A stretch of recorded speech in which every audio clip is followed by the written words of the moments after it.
മാർക്കറ്റിൽ ചുമട് ചുമക്കുന്ന കത്തോലിക്ക വൈദികൻ.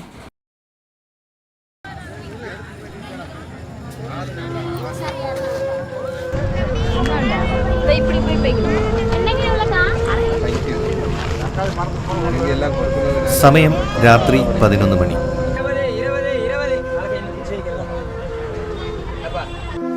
ഒരു കത്തോലിക്ക വൈദികൻ മാർക്കറ്റിൽ ചുമട് ചുമക്കുന്നു. പച്ചക്കറിക്ക് വേണ്ടി പിച്ച തെണ്ടുന്നു. ചിലർ ഇല്ല എന്ന് പറഞ്ഞ് കൈമലർത്തി കാണിക്കുന്നു.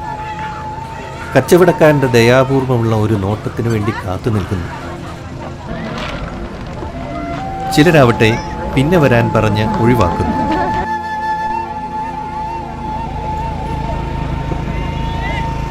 ചിലർ അച്ഛനു വേണ്ടി സാധനങ്ങൾ മാറ്റിവെച്ചിരിക്കുന്നു. ഏതായാലും തന്നവരെയും തരാത്തവരെയും അനുഗ്രഹിച്ച് പ്രാർത്ഥിച്ചാണ് അടുത്ത കടയിലേക്ക് പോകുന്നത്.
നഗ്നന് ഉടുതുണിയുടെ രൂപത്തിൽ, വിശക്കുന്നവന് ഒരു നേരത്തെ അന്നത്തിൻ്റെ രൂപത്തിൽ തനിക്ക് സാധിക്കുന്നിടത്തെല്ലാം എത്തുന്നു ഈ വൈദികൻ.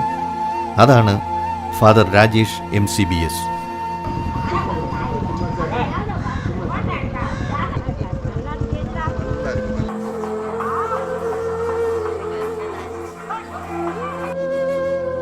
ഇത് ഫാദർ ബിനു കുര്യൻ MCBS. കർത്താവിൻ്റെ പീഡാസഹനങ്ങളെ സ്വയം ഏറ്റുവാങ്ങിയ ഊർജ്ജസ്വലനായ വൈദികൻ. അൻപു ഇല്ലത്തിൻ്റെ അസിസ്റ്റന്റ് ഡയറക്ടറായി ചുറുചുറുക്കോടെ പ്രവർത്തിച്ചു വരുന്നു. ചെറുപ്പം മുതലേ എനിക്ക് ദിവ്യകാരുണ്യ ഈശോയോട് ഒത്തിരി അധികം ഭക്തി ഉണ്ടായിരുന്നു. ഈശോ എനിക്ക് ഒത്തിരി സ്വീകരിക്കാൻ എനിക്ക് ഒത്തിരി ഇഷ്ടമായിരുന്നു. അതുകൊണ്ടാണ് ഞാൻ ദിവ്യകാരുണ്യ മിഷണറി സഭയിൽ അച്ഛനാകാൻ വേണ്ടി ചേർന്നതും പഠിച്ച് വീണ്ടും അച്ഛനായി കഴിഞ്ഞപ്പോഴാണെങ്കിൽ പ്രൊവിൻഷ്യൽ അച്ഛൻ അൻപൂലത്തിലേക്ക് പോകണമെന്ന് പറഞ്ഞപ്പോൾ ഒത്തിരി സന്തോഷമായിരുന്നു. കാരണം ഞങ്ങളുടെ സഭയുടെ ആ ഒരു ചൈതന്യവും സിദ്ധിയും അതെല്ലാം ജീവിക്കാൻ പറ്റിയ നല്ലൊരു ഇടമാണ് അൻപൂലം. ഈ തെരുവിൽ അലയുന്ന മക്കളെ ഞങ്ങൾ നെഞ്ചോട് ചേർത്ത് പിടിച്ച് വിശുദ്ധ കുർബാനയിൽ ഈശോ ചെയ്യുന്ന പോലെ ഈ പാവങ്ങൾക്ക് വേണ്ടി മുറിച്ചു കൊടുക്കാൻ വേണ്ടി എൻ്റെ ആരോഗ്യത്തെയും സമയത്തെയും എനിക്കുള്ള എല്ലാം എൻ്റെ ജീവിതം തന്നെ പൂർണ്ണമായിട്ട് ഇവിടെയാണ്. ഈ ഒരു അൻപൂലത്തിൻ്റെ മതിൽക്കെട്ടിനുള്ളിലാണ് ഞാൻ പൂർണ്ണമായിട്ട് അവർക്ക് കൊടുക്കാൻ വേണ്ടി സാധിക്കുന്നു. അത് ഒത്തിരിയധികം എൻ്റെ ജീവിതത്തിന് സന്തോഷം നൽകുന്നുണ്ട്. പൗരോഹിത്യ സ്വീകരണ സമയത്ത് തന്നെ ഏറ്റവും സിമ്പിളായിട്ട് ജീവിക്കാൻ പറ്റിയ, ഏറ്റവും ലളിതമായിട്ട് ജീവിക്കാൻ പറ്റിയ ഒരു സ്ഥലത്ത് എന്നെ ദൈവമേ അയക്കണമെന്നായിരുന്നു എൻ്റെ പ്രാർത്ഥന. പക്ഷെ അതനുസരിച്ച് ദൈവം അതുപോലത്തെ ഒരു സിമ്പിളായിട്ട് ലളിതമായിട്ട് ജീവിക്കാൻ പറ്റിയ ഒരിടം, ആ കുർബാനയുടെ ചൈതന്യം ജീവിക്കാൻ പറ്റിയ ഒരിടത്തിലായിരിക്കുമ്പോൾ ഒത്തിരിയധികം സന്തോഷമാണ്, ഒത്തിരിയധികം ആത്മസംതൃപ്തിയുണ്ട്. ഇനിയും ഇവിടെ എൻ്റെ ജീവിതം മുഴുവൻ സമർപ്പിക്കാൻ പോലും എനിക്ക് താല്പര്യമാണ്. ആദ്യം തുടങ്ങിയ തെങ്കാശിക്കടുത്തുള്ള വടകരയിൽ 150ഓളം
പോകുന്നതിനും ഉയർക്കും ഇടയ്ക്കുള്ള 300ഓളം പേർക്ക് ചിലരെ ഈ പ്രവൃത്തിയുടെ സത്യാവസ്ഥ ബോധ്യപ്പെടുവാൻ ഒരിക്കൽ അൻപു ഇല്ലത്തിലേക്ക് വരാനും അവിടെ നിന്ന് ഭക്ഷണം കഴിക്കാനും ക്ഷണിക്കുന്നതും കണ്ടു.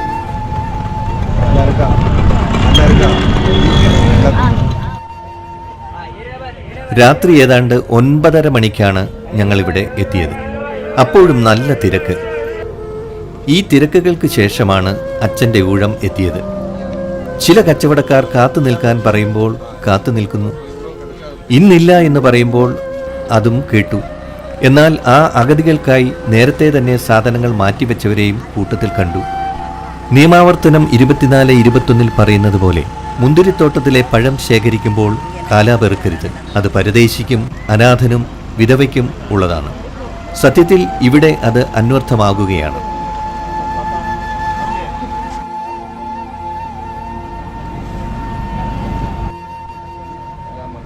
തന്നവരെയും തരാത്തവരെയും അനുഗ്രഹിച്ചാണ് അടുത്ത കടയിലേക്ക് ആ വൈദികൻ പോകുന്നത്.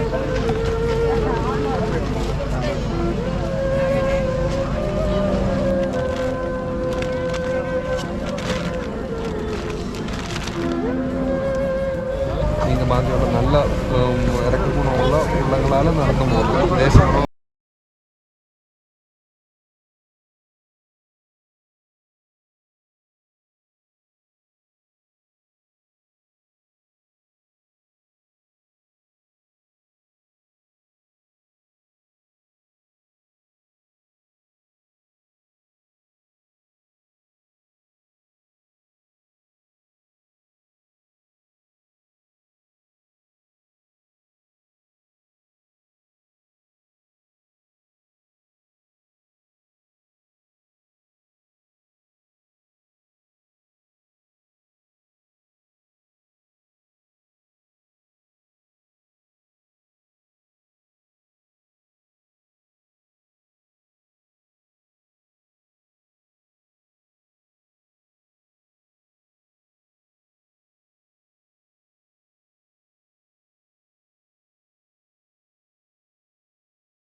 സെന്റർ കൂടിയാണ്. ഞായറാഴ്ച ദിവസങ്ങളിൽ ഗംഗ നഴ്സിംഗ് കോളേജ്, ഇവിടെയുള്ള അടുത്തുള്ള എഞ്ചിനീയറിംഗ് കോളേജ്, അങ്ങനെയുള്ള സ്ഥലങ്ങളിൽ നിന്നൊക്കെ ഉള്ള മലയാളി കുട്ടികൾ, സീറോ മലബാർ, മലങ്കര, അങ്ങനെയുള്ള അവിടെയുള്ള കുട്ടികളെല്ലാം ഇവിടെ വന്ന് കുർബാനയ്ക്കൊക്കെ വരുന്നു. അവരാണ് ഇവിടെ ഞായറാഴ്ച ദിവസത്തെ പാക്കിങ് കാര്യങ്ങളും എല്ലാം ചെയ്യുന്നത്. അങ്ങനെ അവര് സഹായിക്കുന്നു. ശുശ്രൂഷയുടെ നടുനായകത്വം വഹിക്കുന്നത് സൂര്യച്ചനാണ്. ഒരല്ലല്ലാതെ മൊത്തം കൊണ്ടുപോവുകയും കാര്യങ്ങളെല്ലാം നടക്കുന്നത് അച്ഛന്. എല്ലാ ഞായറാഴ്ചയും നമ്മള് മക്കൾക്ക് ബിരിയാണിയാണ് കൊടുക്കുക. അതോടൊപ്പം തന്നെ ഒരാഴ്ചയിൽ 2 നോൺ വെജ് കൊടുക്കാനായിട്ട് നമ്മൾ എപ്പോഴും ശ്രദ്ധിക്കുന്നുണ്ട്. ബാക്കി ദിവസങ്ങളിൽ നമ്മൾ ശൈവ സാപ്പാട് അല്ലെങ്കിൽ വെജിറ്റേറിയൻ സാപ്പാടാണ് ഇവിടെ മക്കൾക്ക് കൊടുക്കുക. നമുക്ക് ഈ കായ്കറികളൊക്കെ ലഭിക്കുക, നമ്മൾ പറഞ്ഞതുപോലെ നമ്മൾ തെരുവിൽ ചെന്ന് ചോദിച്ച്, പ്രത്യേകിച്ച് മാർക്കറ്റുകളിൽ ചെന്ന് ചോദിച്ച് പിച്ചയെടുത്താണ് ഇതിനുള്ള വകകൾ നമ്മൾ കണ്ടെത്തുക. അതോടൊപ്പം തന്നെ ഒരു രീതിയിലുള്ള കോംപ്രമൈസും നമ്മൾ ഈ ഭക്ഷണത്തിൽ വരുത്താനായിട്ട് ആഗ്രഹിക്കുന്നില്ല. ഏറ്റവും നല്ല രീതിയിൽ കഴുകി വൃത്തിയാക്കി ഹൈജീൻ എല്ലാം വളരെ കൃത്യതയോടെ പാലിച്ച് നല്ല ഭക്ഷണം നമ്മൾ നമ്മുടെ മക്കൾക്ക് കൊടുക്കുവാനായിട്ട് ആഗ്രഹിക്കുക. കാരണം വിശുദ്ധ കുർബാനയുടെ ഒരു ശുശ്രൂഷയും കൂടിയാണിത്. ഞങ്ങൾ പരിശുദ്ധ കുർബാന ഏറ്റവും വിശുദ്ധിയോടെ അർപ്പിക്കുന്നു. അതിനുശേഷം പരിശുദ്ധ കുർബാനയുടെ പ്രവർത്തികൾ ചെയ്യുവാനായിട്ടാണ് ഞങ്ങൾ എല്ലാവരും ഒന്നുചേർന്ന് ഞങ്ങൾ ആഗ്രഹിക്കുകയും ചെയ്യുകയും ചെയ്യാം. ഈ തെരുവിലുള്ള മക്കളിൽ ഈശോയുടെ മുഖം കണ്ടുകൊണ്ടാണ് ഞങ്ങൾ ഈ ശുശ്രൂഷ ചെയ്യുകയും ചെയ്യുന്നത്. இதில் பங்கெடுக்கிறதுல எங்களுக்கு ரொம்ப சந்தோஷம். ஏன்னா கடந்த மார்ச் மாதத்தில் இந்த ஆதரவற்ற முதியோருக்கு, ஏழைகளுக்கு வீட்டில் கொண்டே சாப்பாடு கொடுக்குற ஆரம்பித்தாங்க. 108 சாப்பாட்டில் ஆரம்பித்து இன்றைக்கு ஒவ்வொரு நாளும் 250 பேருக்கு இந்த ஏரியாவில் ஏறக்குறைய ஒரு 10-15 கிலோமீட்டர் சுற்று வட்டாரத்தில் இவங்க வீட்டுக்கே கொண்டு போய் அந்த சாப்பாடை கொடுக்குறாங்க. Oh, I am extremely happy. I am happy to serve the poor, hungry people.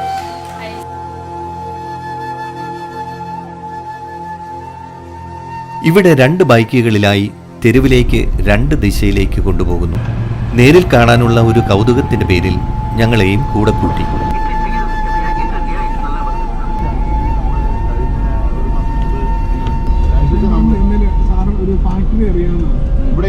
ഒരു കിലോ അരിക്ക് 69 രൂപ ഇവിടെ. ആ സെയിം അല്ല, ഇത് വേറെ അരിയല്ലേ?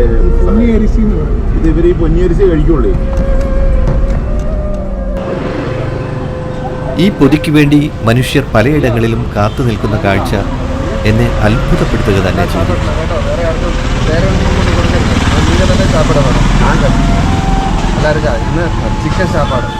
ഭക്ഷണം കൊടുത്ത് അച്ഛൻ അവരുടെ ക്ഷേമവും അന്വേഷിച്ച് പരാതി വല്ലതും ഉണ്ടോ എന്നൊക്കെ ചോദിച്ചറിഞ്ഞാണ് അടുത്ത സ്ഥലത്തേക്ക് നീങ്ങുന്നത്.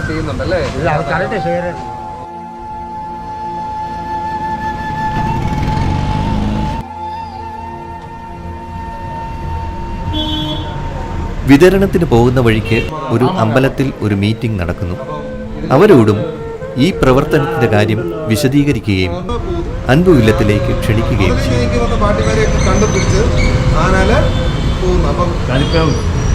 ഭക്ഷണം ഉണ്ടാക്കി കഴിഞ്ഞാൽ രാത്രി 9 മണിയാവും.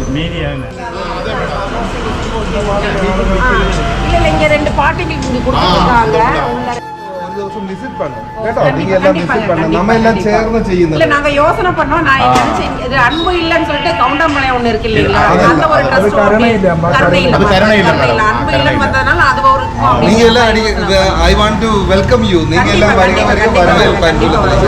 இந்த கோவில் மாதிரி തന്നെ വിശുദ്ധமான இடம் அது. கண்டிப்பா கண்டிப்பாங்க புனிதமான இடம்.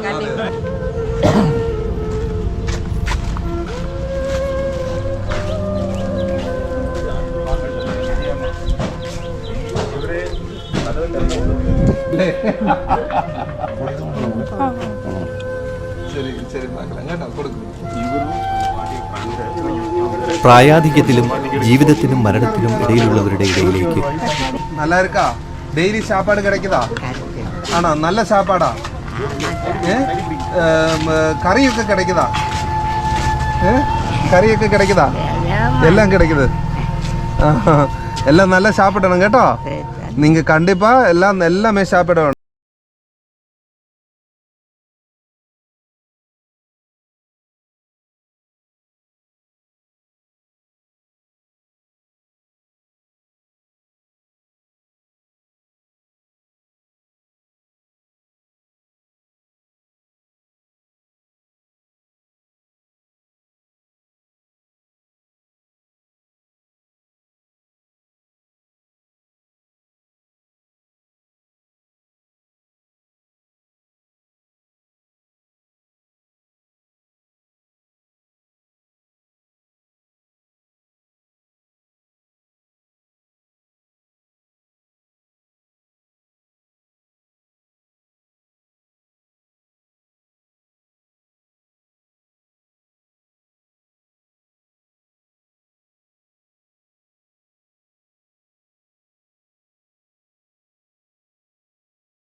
ஓ லட்சுமி அம்மா என்னம்மா காலൊക്കെ இப்படி ഇരിക്കുന്നത്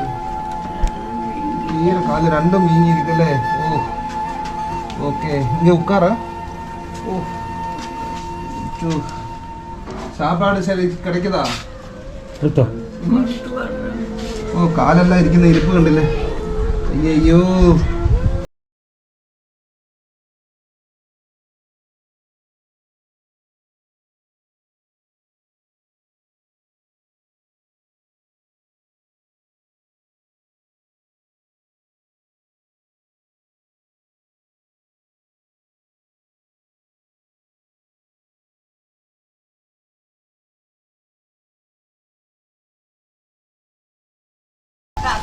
എന്ന് പറഞ്ഞാൽ 115 ദയനീയ അവസ്ഥകൾ ഇനിയും.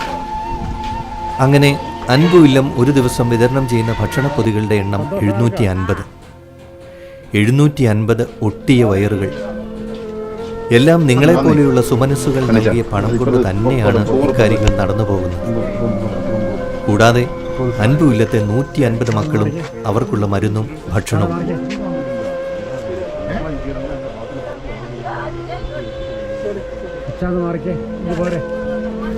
ഇതിനേക്കാൾ ദയനീയ കാഴ്ചകൾ ഇനിയും.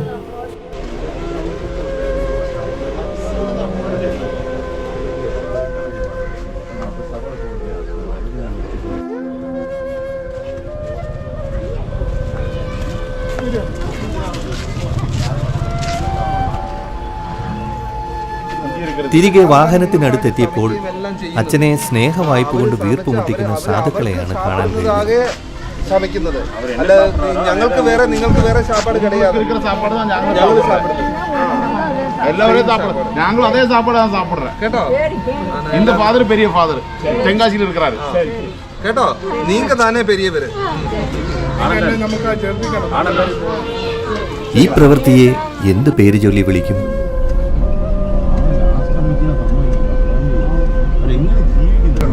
നമുക്ക് കുറച്ച് ഇവിടെ ചെയ്യുന്ന പ്രവർത്തനങ്ങൾ എന്താണെന്ന് അറ്റ്ലീസ്റ്റ് കുറച്ച് മനുഷ്യരുടെ മനസ്സിൽ പതി. കാര്യം കർത്താവിന്റെ സുവിശേഷം അച്ഛന്മാർ ജീവിക്കുന്നുണ്ട്.